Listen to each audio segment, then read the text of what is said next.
Hello everyone, welcome back with me Dewa. Kali ini gue tidak mau bermain game terlebih dahulu dan tidak mau podcast terlebih dahulu.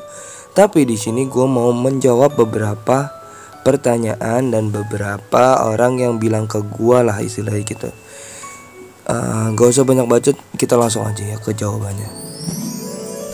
Sebenarnya kemarin tuh ada yang nanya gue, kenapa bisa ketemu Galaxy, kenapa bisa jadi manajernya Galaxy gitu-gitulah pokoknya ya. Oke, di sini gue jawab awal mula gue ketemu Galaxy itu gimana ya. Jadi pertama tuh sebenarnya gue udah tahu kalau misalkan dari pihak Alonanya itu lagi mencari manajer sebenarnya. Dan di situ gue juga udah kenal semua sama staff-staff Alona, sama anggota-anggota Alona gitu ya, beberapa ya. Tapi lebih tepatnya ke staff-staffnya gue udah pada kenal gitu kan, karena emang gue dulu juga ada di pihak mereka gitu kan. Gue awalnya emang gue belum memiliki niat untuk menjadi manajer Galaxy sebenarnya. Cuma di situ gue sedikit membantu untuk nge-share tentang recruitment manager gitu kan. Di bulan gak tahu ya, di bulan Juni atau Juli gitu ya, lupa. Pokoknya pas apa ya, pas sebelum Agustus gitu deh, lupa pokoknya. Itu gue kayak gak tahu kenapa ada salah satu staff itu nge-share gitu kan di status WA, status WhatsApp tentang pencarian manajer ini. Gak tahu kenapa di situ gue tuh tertarik gitu kan, bener-bener tertarik. Dan ya itu benar-benar hati gue tergerak banget gitu, nggak tahu kenapa ya, pengen ngebantuin gitu ya. Entah karena dia susah nyari manajer yang pokoknya susah jadi nyari manajer lah gitu kan, yang serak atau yang gimana gitu kan. Terus gue ngechat staffnya dan gue akhirnya ketemu Galaxy.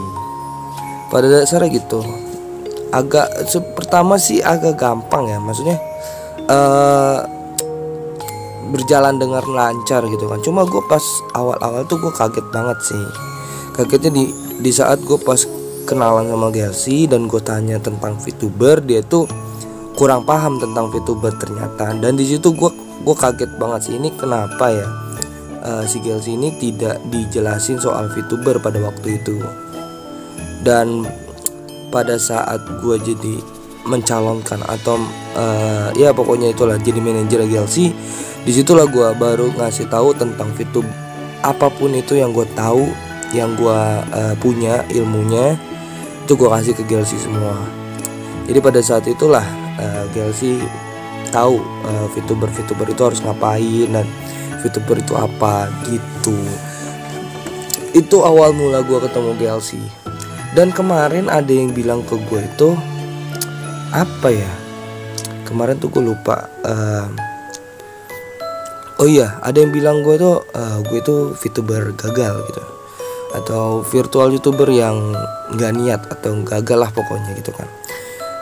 Gue bisa dibilang gagal sih ya. Iya, gue gagal. Gue ngaku itu gue gagal. Kenapa? Karena gue selama setahun lebih itu gue gak belum ada perkembangan sama sekali, yang perkembangan yang benar-benar terlihat gitu kan. Entah itu karena guanya atau gimana. Cuma gue di sini gue mengakui emang gue itu gagal, dan gue ini salah gue pribadi sebenarnya. Karena gue juga lagi di masa-masa gue tuh males gitu ya, males ngurus VTuber, dan ya gue juga sibuk gitu kan. Jadi ya gue jarang konten, jarang live stream. Jadi kalian juga bilangnya gue itu gagal. Iya, emang gue gagal. Tapi di satu sisi gue ngerasa ya, kalau misalkan nih, gue mikirnya gini sekarang deh, karena gue jadi manajer ya sekarang ya, gue nggak apa-apa deh gue gagal jadi VTuber. Gue nggak apa-apa gitu kan. Gue kayak terlambat untuk beradaptasi di dunia VTuber gitu kan. Tetapi tidak dengan Galaxy. Gue berharap banget ya kalau misalkan Galaxy itu tidak gagal pada waktu itu. Jadi gue pikir gue nggak apa-apa, gue gagal itu gue nggak apa-apa, tapi tidak untuk Galaxy gitu. Jadi kayak Galaxy ini benar-benar gue prioritas banget lah pada di sini ya. Dan ya sekarang terbukti lah, dia sekarang udah subscribernya juga udah banyak. Kayak dia tuh mungkin kalau nggak salah inget ya, dia sekarang baru 2 bulanan jadi VTuber, dan dia udah nyentuh 400 subscriber gitu kan, udah lumayan. Dan kemarin tuh gue benar-benar bangga banget pada saat dia birthday stream pada waktu itu. Kenapa? Karena dia sudah bukan sudah bisa sih, apa ya, pokoknya iyalah sudah bisa gitu kan, sudah bisa melakukan hal apapun yang gue inginkan gitu kan, yang pernah gue kasih juga gitu kan, ilmu-ilmu dia terapkan, dan ya hasilnya itu banyak yang mengapresiasi dia, entah itu dari traktir, dan entah itu dari subscribe, entah itu dari tanggapan mereka yang nonton Gelsey gitu kan. Jadi di situ gue bener-bener bahagia lah, bahagia, senang, bangga gitu kan sama Gelsey juga, yang bisa dibilang dia gampang untuk belajar gitu kan, cepat untuk belajar lah, cepat untuk memahami gitu kan.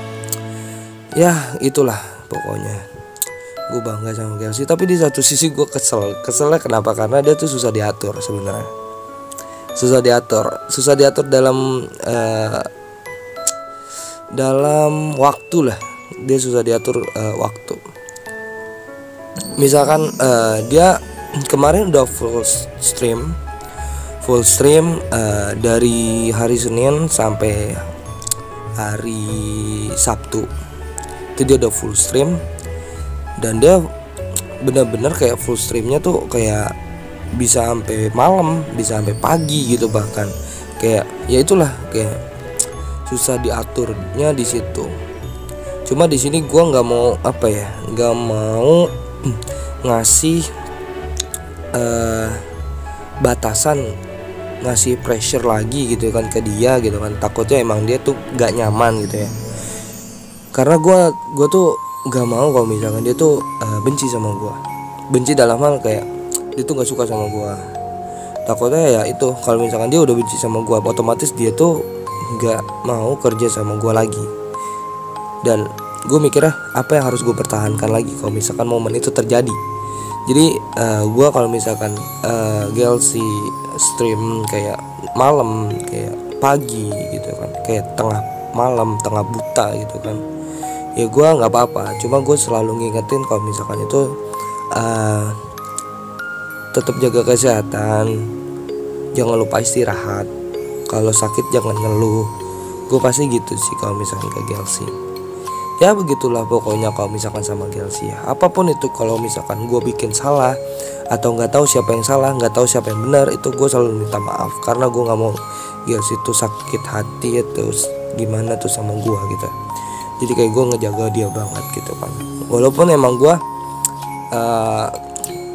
jarang aktif di YouTube dia gitu, kayak jarang pantau, kayak pantau cuma kayak bentar aja gitu, kayak sekitar 5-10 menit aja gitu. Cuma ya gue di situ juga merasa bersalah sekali, karena emang gue ada kesibukan lain di dunia gue.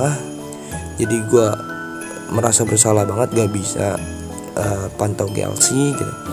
Cuma di sini gue selalu selalu mendoakan dia supaya dia tuh tetap sehat gitu, biar dia masih bisa menggapai mimpinya lah di dunia VTuber ini.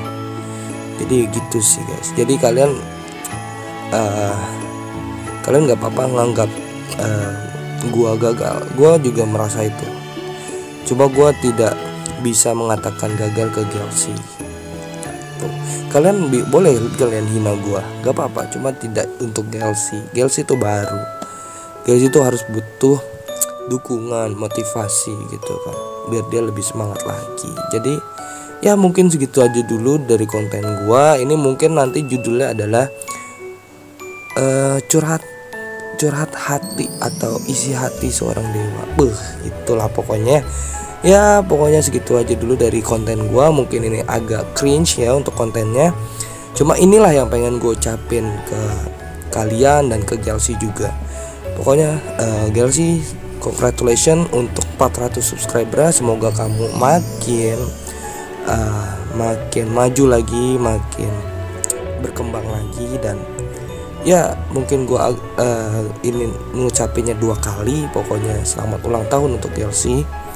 Ya pokoknya jaga kesehatan, terus jangan lupa istirahat, jangan lupa makan sebelum stream, pola makannya dijaga, pokoknya gitu deh. Oke, sampai jumpa di next konten. Oh ya, nanti Selasa gue bakalan ada podcast sama Akhir. Bye bye.